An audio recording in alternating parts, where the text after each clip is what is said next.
Hello et salut des pieds jusqu'à la tête, de la mode à la culture. Version française vous rhabille avec les tendances d'aujourd'hui et de demain. Et c'est tout de suite.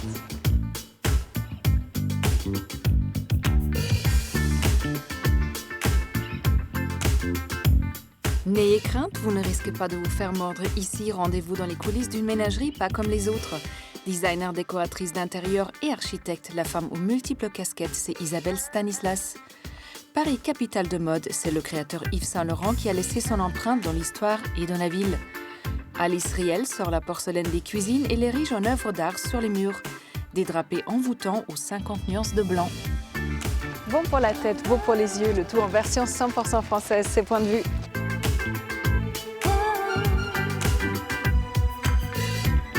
Au revoir soda, bonjour fruits frais. Pour ceux qui ont un peu la flemme de se presser des oranges le matin, il y a les jus de l'atelier Jus. Fruits pressés à froid, mais surtout une démarche vers le zéro déchet avec l'utilisation d'emballages responsables, comme des bouteilles végétales biodégradables, du vrac liquide, verre consigné, zéro déchet, zéro défaut. Vous connaissez l'histoire du vol Paris-Londres qui donne naissance à un sac iconique ? Eh bien, en 81, l'actrice Jane Birkin rencontre le président de la maison Hermès dans l'avion. Elle lui fait part de ses difficultés à trouver un sac adapté aux jeunes mamans.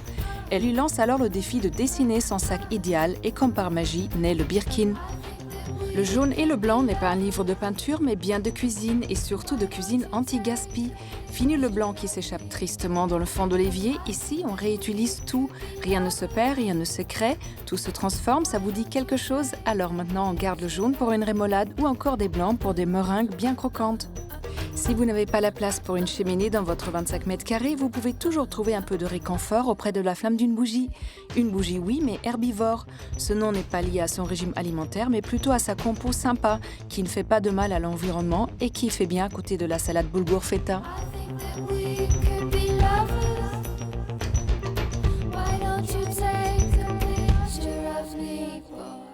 Croiser un lion, une otarie et un scarabée dans la même pièce, c'est possible grâce à la Grande Galerie de l'Évolution, découverte en coulisses.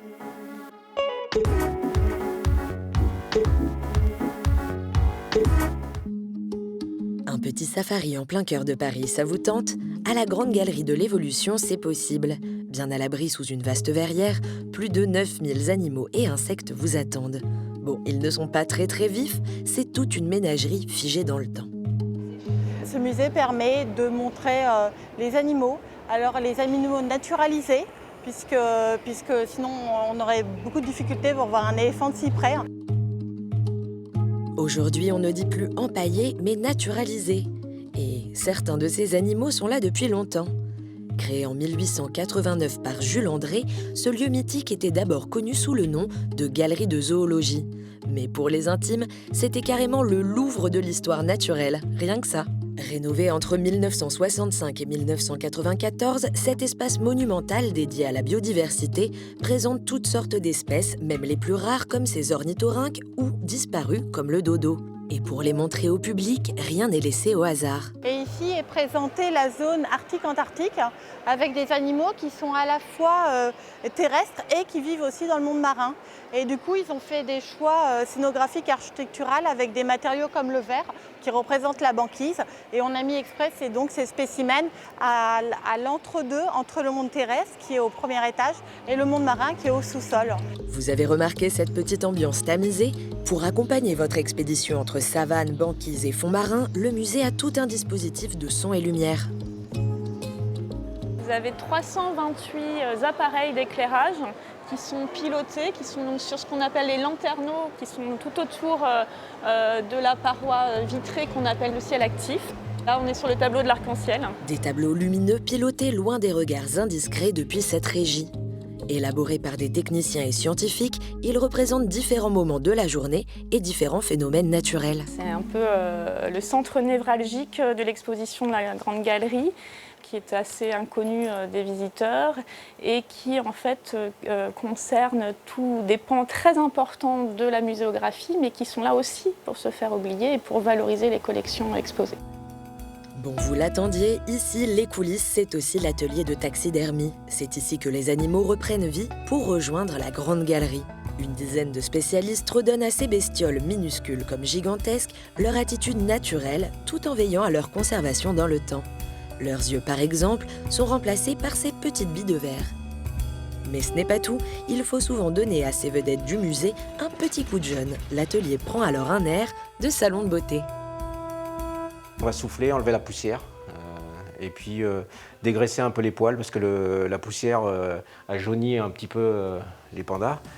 Un coup de peigne ou même de maquillage. En plus de l'esthétique, il faut parfois réparer les dégâts causés par les visiteurs qui ne regardent pas toujours qu'avec les yeux. En général, c'est souvent les oreilles qui sont détériorées, tous les éléments qui dépassent, les queues, les choses comme ça. C'est une grande partie de notre métier de restaurer. Et on ne va pas vous laisser partir comme ça. L'un des plus grands secrets du musée, c'est sa zoothèque. Oui, sa zoothèque, une bibliothèque remplie d'animaux. Ils sont plus de 8 millions classés par famille sur 4000 m². Un trésor en sous-sol construit pour la rénovation de la galerie. Et seuls les scientifiques et les équipes du musée peuvent s'y aventurer en montrant patte blanche. Dans ce royaume d'animaux assoupis, il y a des spécimens naturalisés au XVIIe siècle. Certaines sont plus vraies que nature, d'autres un peu moins. Il a été naturalisé à une époque où on ne connaissait pas, où les taxidermistes n'avaient pas forcément observé, fait des études d'éthologie ou observé les spécimens de leur vivant dans leur milieu naturel. Très souvent, les anciennes naturalisations ont un aspect très agressif. Bon, là, on dirait plus qu'il rit ou qu'il danse, mais en tout cas, ce n'est pas du tout réaliste. Des sous-sols aux mezzanines, la grande galerie de l'évolution est une vraie mémoire d'éléphants côté biodiversité. Et elle vous invite, vous aussi, à la préserver.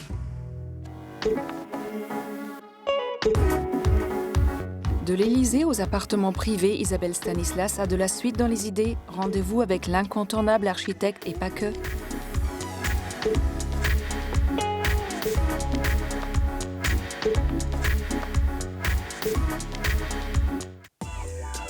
À la fois architecte d'intérieur et designer, Isabelle Stanislas fait ses gammes depuis plus de 17 ans.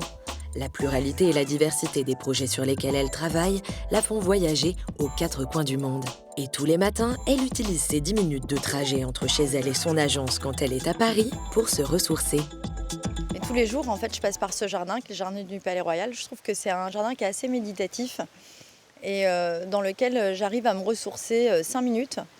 Juste le temps de préparer ma journée, de savoir ce que je vais faire aujourd'hui, où est-ce que je vais mettre mon énergie. 5 minutes par jour, enfin, ça me ressource. Quand Isabelle accepte un projet ou prépare un concours, elle a un processus créatif bien rodé.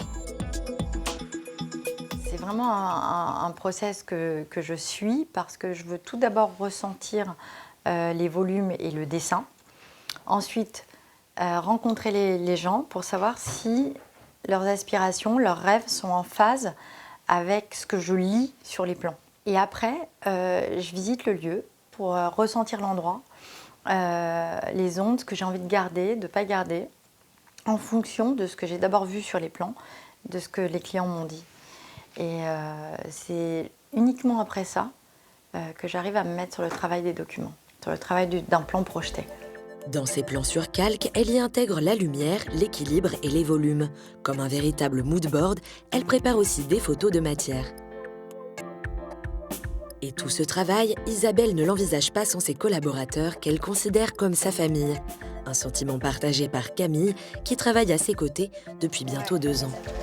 J'aime bien que la chambre master soit Séparée de l'espace enfant. Exactement. Exactement, et ils ont une belle enfilade, des beaux volumes. Je pense que Isabelle a toujours réussi à alimenter cette énergie. C'est une agence qui est très très soudée, comme une famille.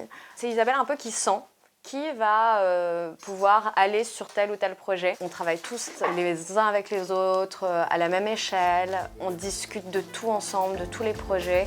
Isabelle et ses collaborateurs ont fait le choix de suivre les chantiers qu'ils initient.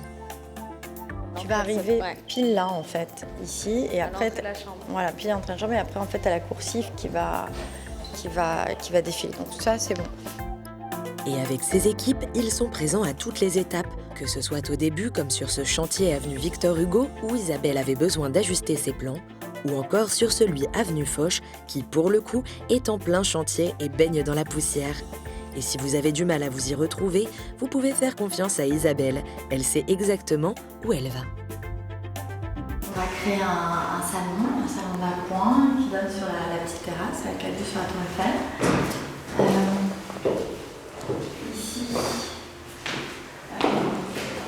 va avoir la chambre. J'adore continuer à suivre mes chantiers. Et surtout, en cours de chantier, il y a des choses, et en cours de transformation, il y a des choses que tu ressens encore et différemment. Et quand tu ressens ces choses-là, moi, j'hésite pas à modifier, j'hésite pas à revenir en arrière. Et parfois, au contraire, ça te conforte dans tes choix et ça te conforte vraiment sur ce que tu voulais faire. J'adore cette émotion qui te permet d'avancer. Une émotion palpable associée à un équilibre parfait. L'équilibre dans un projet, pour moi, est extrêmement important parce que l'équilibre se situe à de nombreux niveaux. Il se passe, en fait, il y a l'équilibre des proportions, il y a l'équilibre de la lumière, il y a l'équilibre des couleurs, il y a l'équilibre des matières, il y a l'équilibre du ressenti. Je pense que dans la vie, il y a deux types de personnes, en fait. Il y a les funambules, il y a les acteurs. Et je préfère être le funambule. Une funambule qui jongle de projet en projet et qui n'est pas prête de perdre l'équilibre.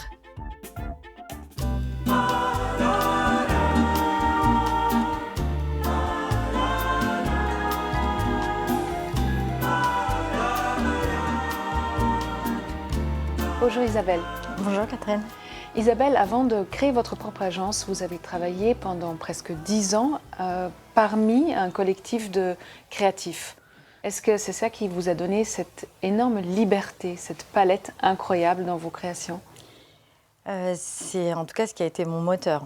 On avait tous une formation d'architecte et ce qui était très intéressant, c'est que parmi nous tous, en fait, certains voulaient être architectes, d'autres s'orientaient vers le paysagisme, d'autres vers l'image de synthèse, d'autres vers la photographie.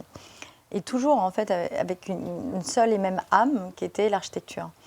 Et ça a alimenté tout mon travail pendant près de 10 ans, et encore jusqu'à aujourd'hui. Ça a vraiment marqué mon histoire. Alors souvent, vous faites remarquer que les projets se basent sur des rencontres. Comment vous arrivez à défendre quand même cette esthétique, cette vision que vous avez des choses, tout en vous mettant au service d'une personnalité? Dans l'architecture, ce qu'on dessine, c'est une émotion. Et qui se travaille par la fluctuation des volumes, par le sens des proportions, par le travail de la lumière sur le volume. Et la décoration en proprement dit, elle, s'inspire vraiment de la personnalité des gens que je rencontre. Et ça se matérialise pour certains, enfin la douceur, ça peut être de la soie, d'autres, ça peut être du velours. Et c'est une alchimie entre la proportion, l'émotion, la matière et la fonction. Il faut être assez psy dans vos métiers aussi. Énormément. Énormément, c'est quelque chose de primordial. Il faut rentrer dans le psyché et surtout essayer de se projeter non pas à l'instant T, mais dans 2 ans, dans 5 ans, dans 10 ans, où ils seront, comment ils vivront et pourquoi ils ont aimé cet endroit et pourquoi ils continueront à y vivre. On a beaucoup aussi remarqué le style masculin-féminin. Où est le masculin et le féminin dans vos réalisations? Est-ce que vous pouvez le situer un peu? Oui, je peux. Il est vrai que dans cette utilisation du féminin masculin, il y a beaucoup de masculin dans mon trait, il y a beaucoup de masculin dans mon dessin. Et dans vos couleurs? Et dans mes couleurs aussi. Mais il y a beaucoup de féminin dans la chaleur, il y a beaucoup de féminin dans le bien-être, et il y a beaucoup de féminin dans la fonction. Et j'adore travailler sur ces 2 axes-là. Vous avez récemment abordé un chantier assez inhabituel, celui de la rédaction de la salle de fête de l'Élysée. Comment déjà vous avez eu cette commande? Je crois que cette histoire, c'est un petit peu un rêve. J'appelle tous les gens des métiers d'art que je connais et je commence à travailler avec eux et je leur dis on va le faire ensemble ce concours et on va le construire ensemble et j'ai aussi bien cumulé le dessin, l'intention, parce que je pense qu'il faut avoir une très très forte intention quand on s'adresse à la France, quand on s'adresse à Monsieur le Président, quand on s'adresse au Mobilier National. Il faut avoir une très très forte intention et surtout une intention de cœur. Et on monte ce projet tous ensemble, on mobilise l'agence vraiment pendant 2 semaines et on commence à faire aussi bien le dessin, le concept et les prototypes en même temps. Alors du coup, vous pourriez nous dire un mot sur l'artisanat français? Ah oui. Oui. Alors l'artisanat français, c'est vraiment mon nerf de guerre. C'est-à-dire que ça fait 17 ans que je travaille et 17 ans que je ne travaille qu'avec des sociétés françaises. Et 17 ans que je développe des prototypes avec ces sociétés-là, que ce soit dans le métal, dans le staff, dans le bois. Et c'est tellement intéressant parce que ce sont des gens qui aiment autant leur métier que moi j'aime le mien. Et ensemble, on a créé des nouvelles matières. On a créé des choses absolument incroyables. On a dépassé les lois de la structure. Merci beaucoup Isabelle.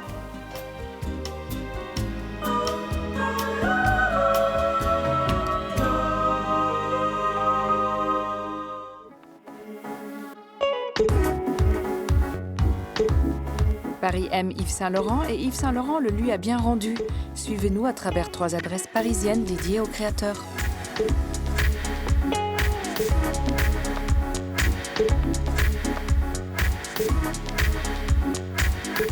Repérage, c'est votre rubrique dénicheuse de bons plans parisiens. Cette semaine encore, on a marché, couru, rampé, arpenté, cheminé, défilé en caban et saharienne dans la capitale de la mode. Vous avez deviné? Et oui, c'est bien de l'intemporel Yves Saint Laurent dont il est question. Pour débuter cette balade sur mesure, rendez-vous au 5 avenue Marceau, dans la maison de haute couture historique du créateur. C'est dans ce somptueux hôtel particulier de la rive droite que le petit prodige de la maison Dior fonde dans les années 60 sa propre griffe. L'espace est aujourd'hui consacré à son œuvre et son immense talent, et c'est l'occasion pour nous de réviser quelques classiques. Le saviez-vous, si Yves Saint Laurent a piqué l'idée du trench coat à Burberry, c'est à lui, mesdames, que l'on doit l'un des indispensables des tapis rouges, l'élégant et androgyne smoking. Inspiration Renaissance, 21e, année folle, dans une ambiance tamisée, on passe en revue les déclinaisons de Mondrian, on s'émerveille devant les mariés colorés, bref, on craque littéralement pour le chic incarné. Bon, au bout de la visite, on vous l'avoue, l'envie de refaire entièrement notre garde-robe nous guette. Il est temps de faire un petit détour par l'atelier d'origine du couturier. Au milieu des livres d'art, des perles et des tissus, on aimerait remonter le temps et commander au grand maître de la mode notre prochaine robe de soirée. Après l'art minutieux de la couture, on prend notre plus belle démarche chaloupée et on pivote côté Tuileries, rue Castiglione, dans un autre salon historique cher à Yves Saint Laurent. Alors ici, on se trouve dans le salon L'Impérial, au sein de l'hôtel Zoestine Paris-Vendôme, anciennement hôtel intercontinental, donc qui a été construit en 1878. C'est ici que Yves Saint Laurent a fait un de ses premiers défilés, en fait, en 1976, sur une thématique ballet russe qui apparemment était assez audacieuse pour l'époque. Vous retrouvez ici le salon tel que M. Saint Laurent l'a connu il y a une quarantaine d'années. Une salle tout en lustre et en dorure, aucun doute ça fait son petit effet. C'est l'occasion rêvée pour le créateur de réintroduire le goût du faste et de la mise en scène spectaculaire dans les défilés. C'est un salon qui peut accueillir énormément de monde et qui a un avantage certain, c'est qu'il est à la lumière du jour. Donc je pense que tout ça réuni en faisait un petit peu un lieu idéal pour M. Saint Laurent. Et d'ailleurs, c'est vrai qu'il est revenu après à plusieurs reprises faire des défilés ici, notamment en 2001, son défilé haute couture, qui a hélas été son dernier défilé. C'est vrai que c'est un salon qui a un fort attachement avec la mode. On reste très empreint de cette culture Saint Laurent. Et aujourd'hui, on reste un hôtel qui accueille énormément de défilés, énormément de showrooms. On resterait bien encore un peu à jouer les belles et à admirer les anges au plafond, mais il est temps de filer à Pigalle pour les coulisses de notre visite. Car cette extraordinaire carrière n'aurait pas été possible sans une rencontre décisive, celle avec Pierre Berger. C'est ici au restaurant La Cloche d'Or que les 2 futurs amants et fidèles associés échangent pour la première fois à l'occasion d'un dîner mondain. Le restaurant était tenu par le père de Jeanne Moreau. La Cloche accueillait le grand monde. C'était même à une époque, me semble-t-il, smoking et robe de soirée obligatoire. Un petit orchestre qui devait être autour de la cheminée. Et donc voilà, un cadre tout à propos pour une rencontre. Nous sommes en 1958, Yves Saint-Laurent est alors le petit prince de la mode que tout le monde s'arrache. Et c'est à cette table ronde que les deux cœurs s'emballent et que ce qui devait arriver arriva. Marie-Louise Bousquet, la Anna Wintour de l'époque, provoque le destin. Marie-Louise Bousquet invite ce petit prince à sa table avec donc Pierre Berger et son compagnon de l'époque, Bernard Buffet, bien sûr, qui sont encore ensemble. Tout ce qui s'est dit, seuls les murs en sont témoins, mais ma foi, je ne sais pas ce qu'ils ont mangé. Peut-être quelques bulles de champagne ont aidé et ont fait le reste. C'est sur ces rires joyeux que notre visite stylée s'achève et on parie que vous aussi, vous avez eu le coup de foudre.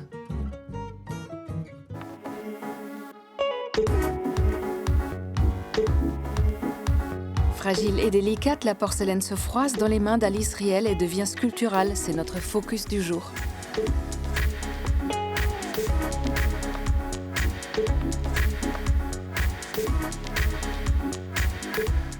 Quand Marco Polo parcourt la Chine en 1275, il découvre une céramique translucide et fine que personne ne connaît en Occident. Il décide de l'appeler porcellana, du nom d'un coquillage nacré très prisé par les Romains. Immédiatement, les têtes couronnées d'Europe en raffolent. Toutes font importer ces trésors chinois que personne en Europe n'est capable de reproduire. Durant des siècles, potiers et alchimistes tentent de percer le secret de la porcelaine chinoise. En 1709 exactement, on découvre enfin la formule. Il fallait ajouter du kaolin, un argile blanc. Il aura fallu patienter 4 siècles pour que l'Occident découvre enfin le mystère de cette terre. Et il aura aussi fallu un peu de temps à Alice pour rencontrer la porcelaine. À 30 ans, la jeune femme quitte son travail pour une formation à l'école de céramique. Tout de suite, c'est un coup de foudre. C'est sa blancheur, et puis aussi elle a un grain très fin. Elle a une sorte de pureté, cette terre, qui m'a toujours intéressée. Et puis c'est aussi quelque part une terre qui est un petit peu capricieuse, parce qu'elle se déforme beaucoup pendant la cuisson. Il y a une sorte de collaboration de la porcelaine, puisque les mouvements que j'initie durant le travail, elle va les poursuivre. Et pour faire plus ample connaissance avec la porcelaine, Alice s'est accrochée au fil de son enfance. Ça a été vraiment une façon pour moi de m'approprier la porcelaine que de l'associer avec la dentelle. Parce que mes grands-mères tricotaient, crochetaient beaucoup. Donc j'ai passé beaucoup de mon enfance avec elles à pratiquer des travaux d'aiguille. Et c'est vrai qu'associer cette matière dentelle qui avait pour moi une résonance familiale, c'était une façon de m'approprier la porcelaine qui était une matière nouvelle et inconnue pour moi. Elle reste alors fidèle à la porcelaine et à la dentelle. Et dans son atelier, il y a peu de chances que vous trouviez de la couleur. Moi j'aime beaucoup le blanc, j'aime sa lumière en fait avant tout. Cela dit, le blanc en soi ça ne veut rien dire, il y a effectivement plein de teintes de blanc. Quand je travaille des teintes, j'ai travaillé plus dans une idée de blanc cassé, de casser le blanc, de le souligner, de le soutenir, plutôt que de vraiment travailler en couleur. Et effectivement le but c'est de donner du relief, encore plus de relief, du relief dans le relief au fait. La jeune femme a commencé par des petites pièces avant de voir les choses en grand. Dans mes rencontres professionnelles, j'ai commencé à avoir des demandes pour des pièces plus grandes.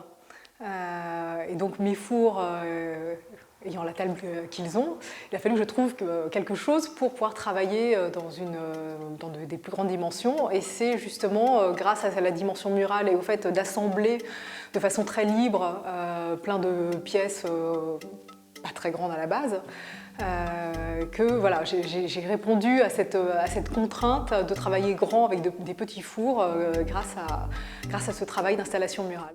À la manière d'un puzzle, les œuvres d'Alice prennent vie pièce par pièce, un univers poétique qu'elle puise dans la nature.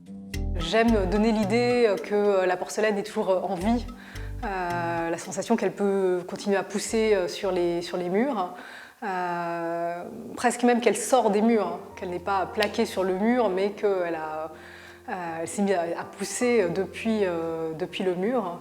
Donc tout ce qui est vivant, que ce soit végétal ou animal, est une source d'inspiration pour trouver et étudier ce mouvement. Et d'une page blanche, Alice crée une promenade romantique au beau milieu d'un jardin minéral.